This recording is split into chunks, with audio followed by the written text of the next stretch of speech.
Good morning, into the week, and I'm headed home. And I just wanted to say how thankful I am for our church, for the faithful people at Faith Baptist, and our friends, so many friends around the country who are an encouragement.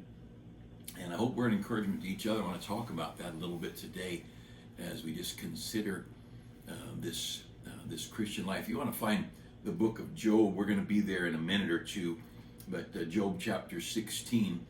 And I just want to give you a few thoughts today. Before I get started, I want to mention, if you think to pray, I'm at Pastor George Bell's church in Columbus, Ohio, and he's not been around this week. He's been homesick. He's had some really serious health problems, to the hospital a couple of times while I was here, and really a needy situation. He's a few years older than me, but not old, and but he's got a great church. Been here 32 years. Started the church from scratch and rented a little storefront building here, and then moved to another storefront there. And through a series of events, he got a piece of land, and they cleared off the trees. And of course, here in Ohio, it's green. There's shrubs and trees everywhere, and then there's a little creek on one side of the property, and then another creek across the back of the property. I mean, there's so much water here. You know, when you're from Southern California, you forget that there are places that are green. But they cleared the property, and little by little built a little building, and actually there was a starting of a building when they got the property. Another church had started and then had building projects are tough on a church, and a lot of times, more often than you would imagine, churches crumble during a building project. It's like the devil doesn't want them to go on, the devil doesn't want them to win, the devil doesn't want them to go on victorious, getting more done. And then there's decisions that people like or don't like what was done, how it was done. And I think about our church and the buildings and the things we've done.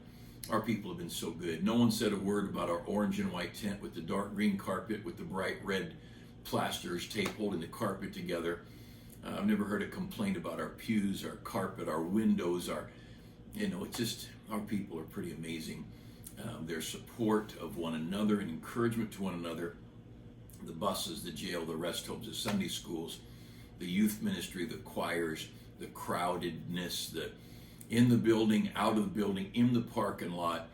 Man, I love the people of God, but understand the people of God are under attack. The devil certainly doesn't want God's work to go on, and the people of God are the ones that are going to do it. That's why we've got to encourage each other. And so I would ask you to pray for Pastor and Mrs. Bell. Of course, she's sitting by the side. She can't do anything except just wait and wait on her husband's health and what God would do.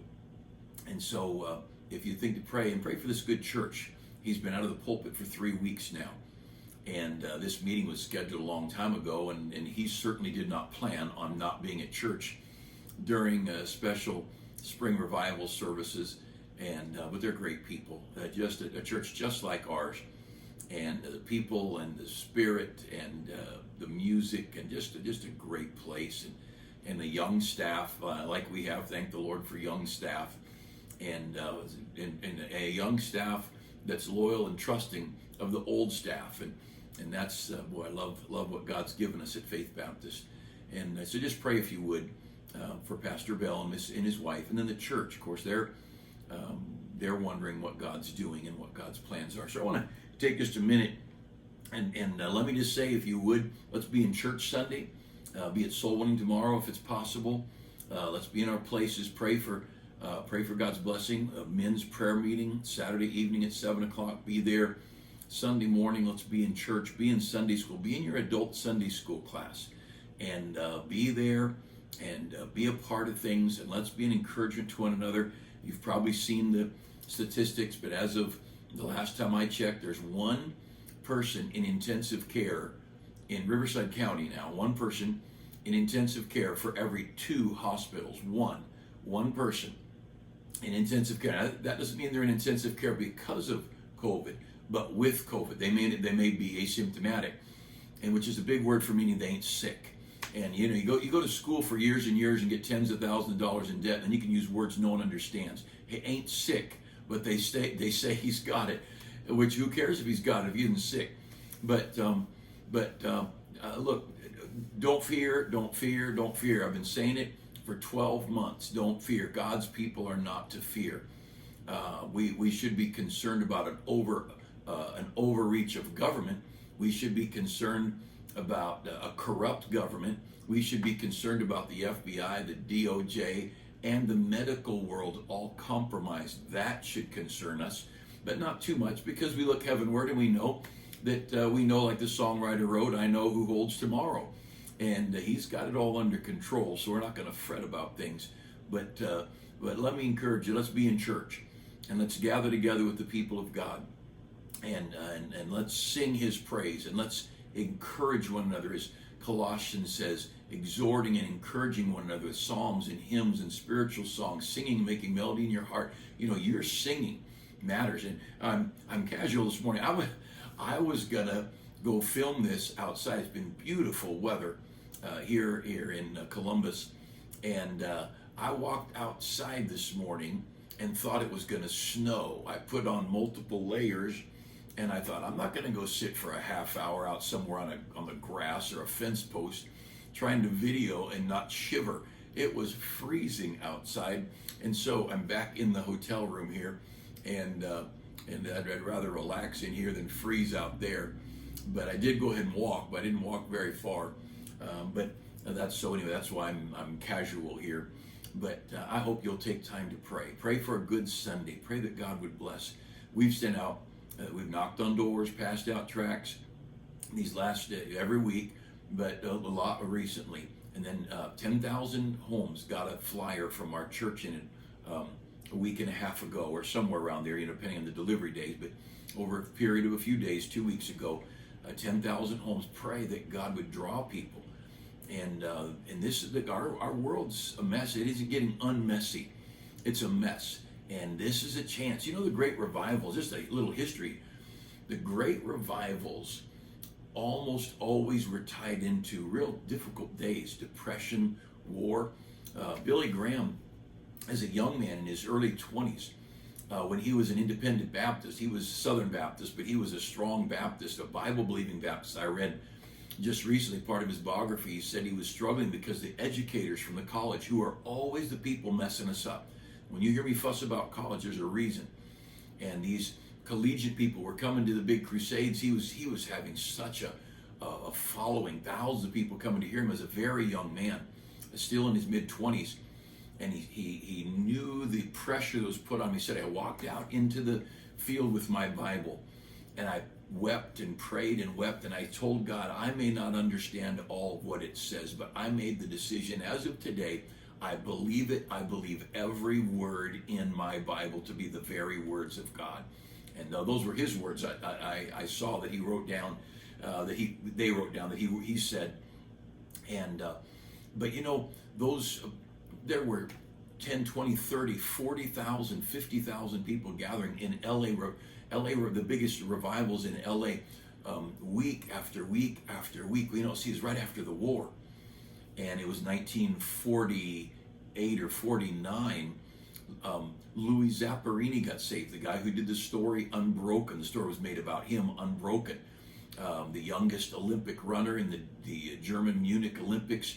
Then Air Force crashed at sea, a record number of days surviving at sea, and then picked up by the Japanese, put in a torture camp in Japan, horribly abusively treated, and all the suffering he went through, and all that mean and vulgar and filthy and just things you can't even describe were done to he and our American troops in Japan.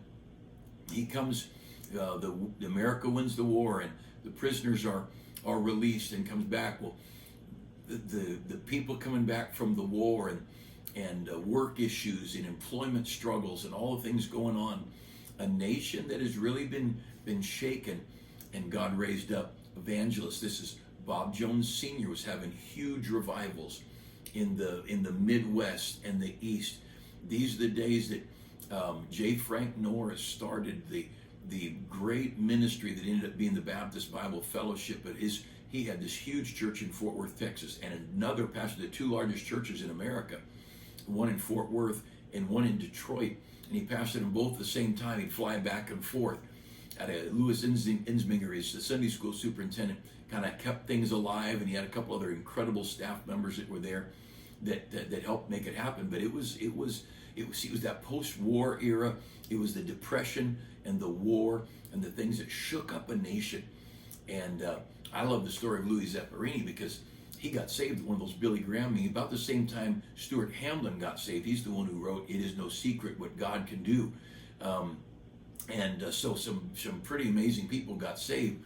Well, Louis Zapparini then, Pastor Royal Blue, my pastor from Northern California, Pastor Blue was the youth pastor at Church of the Open Door in Pasadena. And he had hundreds and hundreds. He had up like 900 young people, high school and college age, in his youth department there. And he reached Louis Zapparini had been saved at one of those revival meetings. And Louis Zapparini became one of his youth workers there at that church. Pastor Blue had an amazing ministry. Those days, the late 40s, 50s, and 60s, God was doing wonderful things. Pastor Blue had Roy Rogers and Dale Evans as youth workers. How's that? I asked about Trigger. He said, no, Trigger was in a stall across the street from the church. But God was doing great things, amazing things.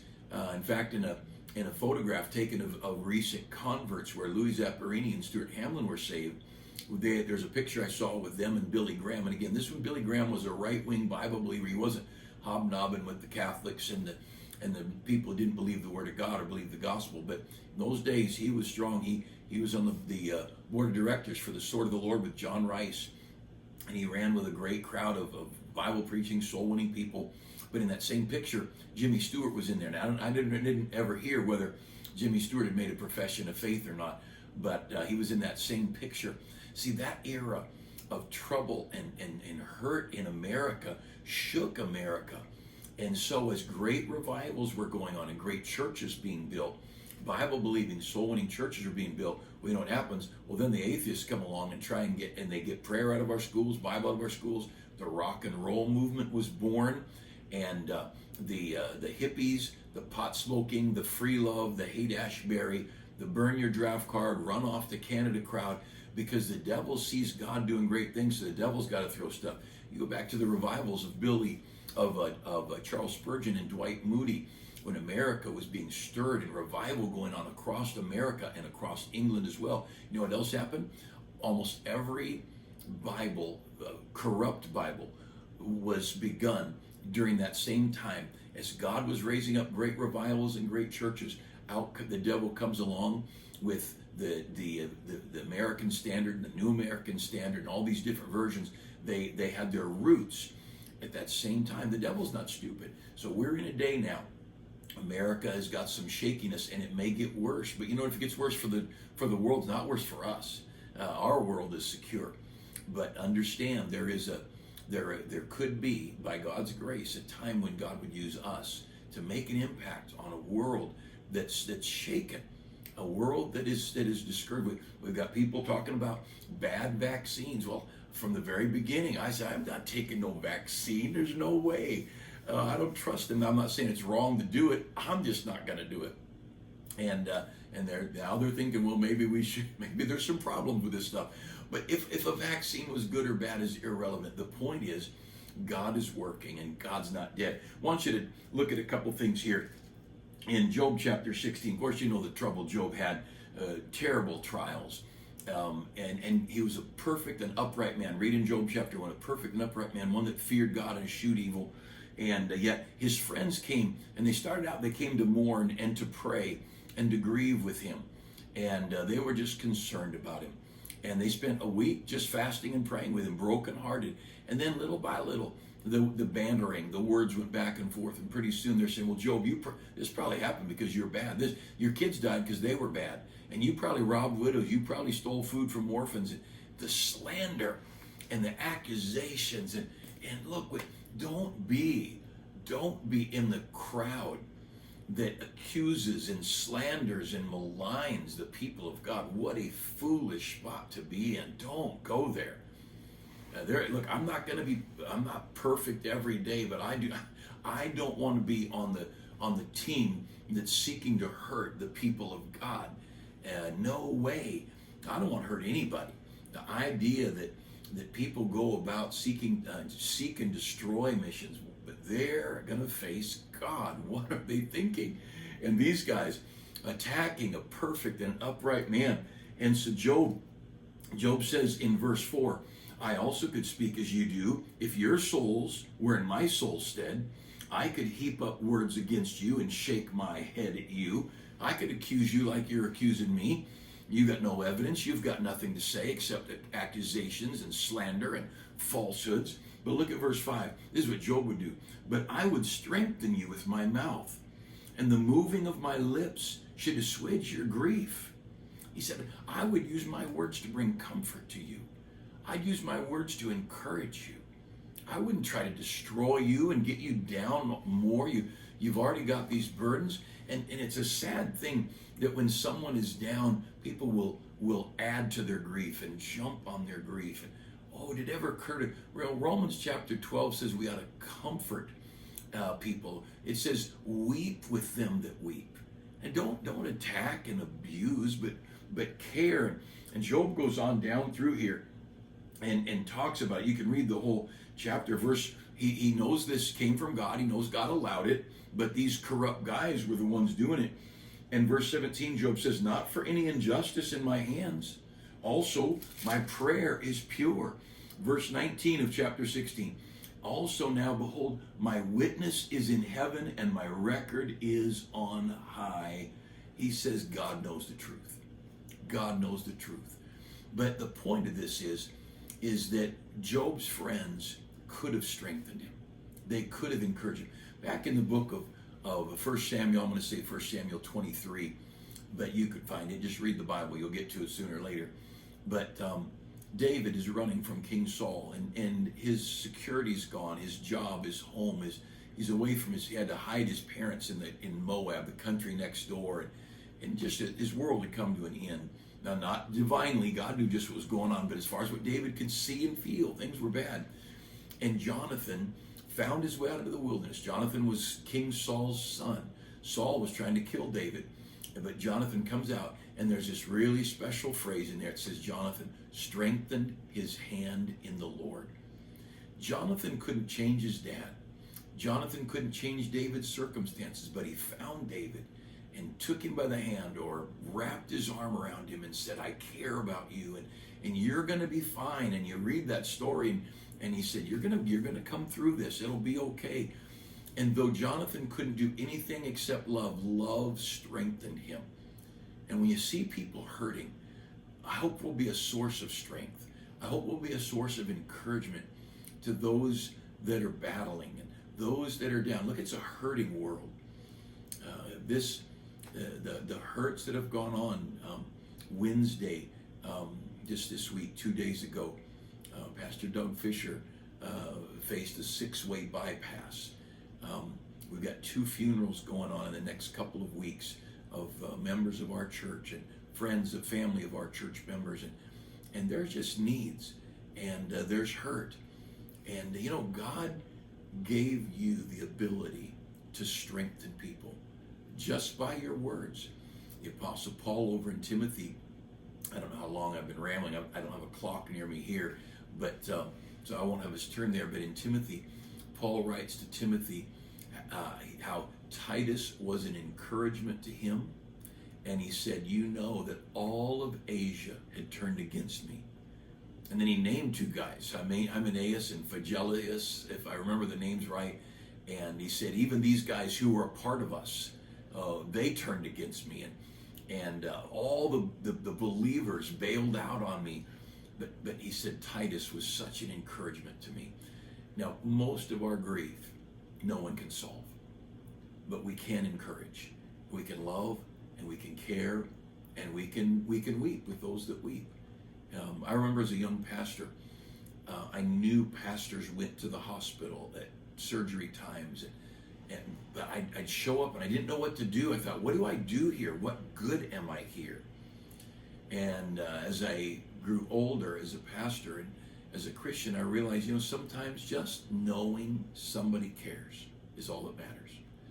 They can't fix it, but not being alone, just somebody who cares. And I hope we of our church will be the people who care. I hope you'll do your best to give people every benefit of the doubt and love them and encourage them in their down days and be a source of strength to them. And may we be that bright spot to the people of God who struggle, because it's a hard world. I hope that our church, I pray that our church would behave in such a way that God would look down from heaven and be pleased with what he sees. Let's pray for a good week. Let's pray that we're a help to somebody. You have no idea who you're going to talk to, no idea whose path you're going to cross, but I promise you, somebody needs us. There's somebody out of all the people that call Faith Baptist Church their church home. We're going to cross the path of somebody who's heartbroken, somebody who's lonely, somebody who's grieving, and they'll need our encouragement. I think they need our smile. You do whatever you think God wants you to do, but I am anti-mask. And, there's something about causing us to be separate and divided. Our friends, the Yorga family were in Romania, and when we had Brother Cornelius' funeral, I met some family and friends of theirs that were in Romania, and they said we would go to church together, we wouldn't talk and visit, because we didn't know who were spies and who weren't communist spies. And so you'd slip in, go to church, or slip out. There was no fellowship, there was no warmth, there was no camaraderie. And the devil seeks to do that.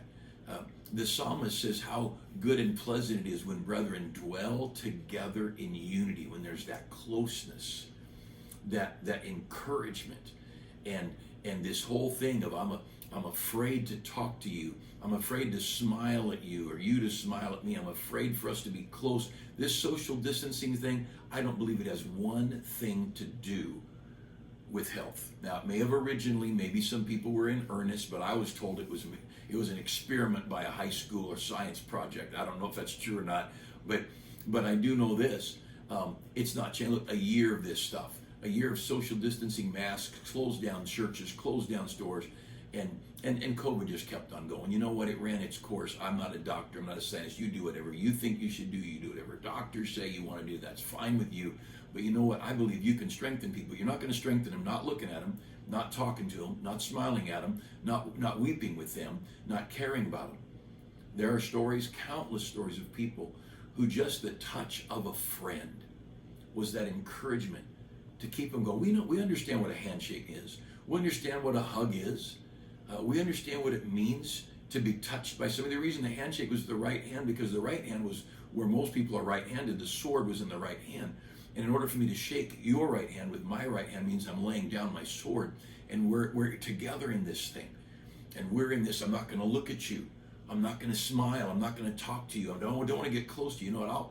I don't have a problem being close to people. And if I have to go to heaven because I was an encouragement to people, then heaven's a pretty good reward for being a blessing. But don't let this culture keep you from being a blessing to somebody. They smile at people, talk to people, say good morning.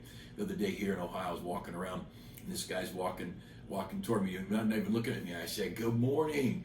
And he looked up, and he said, yeah, good morning. Why can't we be pleasant? Why can't we breathe some brightness? I was at a Cracker Barrel. That's a blessing, isn't it? Being here in somewhere far from California in a Cracker Barrel, and with the assistant pastor, and this lady comes out with a toddler in one hand, a diaper bag over her shoulder, a car seat in this hand, with a big old baby in here, and I thought, how is she even doing this? And I said, ma'am, you look like you could use some help. And she said, oh, I'm just fine. I said, well, I think moms are superheroes just to do what you've got to do. I was hoping she'd let me help her and get her to the car. I didn't think she would, but I wanted a chance to witness to her. But if I could just be a little bright spot, just a bright spot. And I didn't have a mask on either, and she didn't. I don't think she did either. I can't remember. But whether she did or not is irrelevant. But I smiled, and I wanted her to know she mattered. Now, could you and I, look, Job's friends regretted not being an encouragement to Job. They regretted that. And may we be like Jonathan, who strengthens our brethren in the Lord.